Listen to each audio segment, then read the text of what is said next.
सुन लें। हम्म। देखिए यहाँ पर एक बात है कि सवाल ये उठता है कि विपक्ष हो या हम्म। मीडिया जगत के लोग हों, आपसे आपकी जवाबदेही बनेगी हम्म। कि आप जब उनको क्या कारण था कि आप जो आपकी एक नीति रही है सरकारों की, कोई भी सरकार रही हो, हम्म। कि आप उसमें उनको 26% आप शेयर दे सकते थे, हम्म। आपने एकाएक सारा कुछ दे दिया।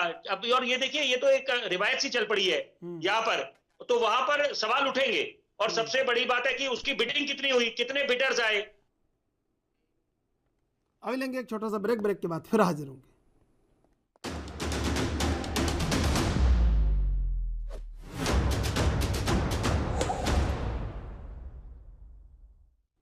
सीधे चलेंगे मेहमानों के पास। विपिन शर्मा जी, जी देखिए देशबंधु दीक्षित जी ने कहा, मुझे नहीं पता इनकी क्या मंशा है, लेकिन हिंदुस्तान जिंक लिमिटेड जब वाजपेयी जी कार्यकाल में बिकी थी तब शायद वो उतनी बीमार नहीं थी, और मॉडर्न बेकरी जब बिकी थी उस समय 40% ब्रेड बाजार में, भारत के ब्रेड बाजार में 40% हिस्सेदारी मॉडर्न बेकरीज की थी। आपको पता होगा ये बात। बाल्को उतनी ज़्यादा गंभीर बिल्कुल। हालत में नहीं थी। जी रंजीत होटल, अशोक यात्री निवास, कुतुब होटल, ये तमाम होटल, सेंटोर होटल, ये तमाम उतने घाटे में नहीं थे। लेकिन कांग्रेस ने सिर्फ योजना बनाई, लेकिन पूरी तरह रफ्तार अगर पकड़वाई तो बीजेपी ने, जो हमेशा ये कहती थी कि देश नहीं बिकने देंगे, और देश का जर्रा जर्रा बिका जा रहा है। निश्चित बात है। यहाँ पर अब पूरा विपक्ष को पूरा हक बनता है कि वो एक जवाबदेही ले सरकार से कि यहाँ पर आपकी जो डिसइन्वेस्टमेंट की जो नीति है वो कितनी कारगर साबित हो रही है। क्योंकि आप जब रिफॉर्म्स की बात करते हैं, आपने नीति आयोग का गठन करा, आपकी तमाम योजनाएं हैं, परियोजनाएं हैं, आप लोग एक अपना आपने सपना साझा करा कि हम हिंदुस्तान की इकोनॉमी को $5 तक लेके जाएंगे।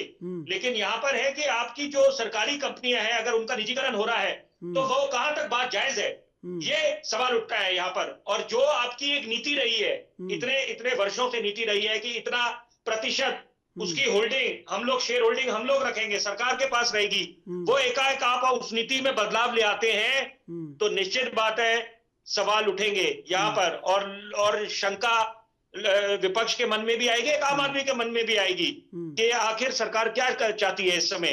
और क्या देखिए, उसमें ये कोई नहीं बोलेगा कि सरकार की नीयत खराब है, लेकिन ये निश्चित बात है एक हक सबका बनता है, एक आम आदमी का हक बनता है कि वो सरकार से सवाल पूछे कि आप क्या ये जो आपकी नीति है या जिन आप जो नए कदम उठा रहे हैं कि वो क्या सही मायने में वो देश हित में है।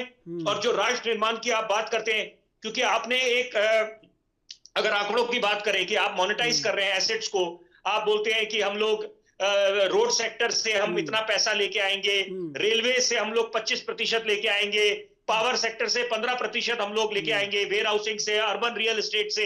वो बातें ठीक है अपनी जगह, एक बातें कानों में पड़े तो बड़ा अच्छा लगता है सुनने में, लेकिन वो कितने कारगर साबित हो रहे हैं। क्योंकि यहाँ पर दो बातें बोलनी बड़ी आवश्यक है त्रिशूल जी, कि यहाँ पर एक तो जो कोरोना की मार पड़ी, उसके पहले अमेरिका और चीन की जो ट्रेड वॉर चल रही थी आपस में तनातनी, उससे कई मुल्कों की जो अर्थव्यवस्था थी उस पर असर पड़ा। और सबसे बड़ी बात है, बहुत एक अहम बात मैं इस चर्चा में बोलना चाहता हूं, एनपीएस का इतिहास रहा हिंदुस्तान में, नॉन परफॉर्मिंग एसेट्स का।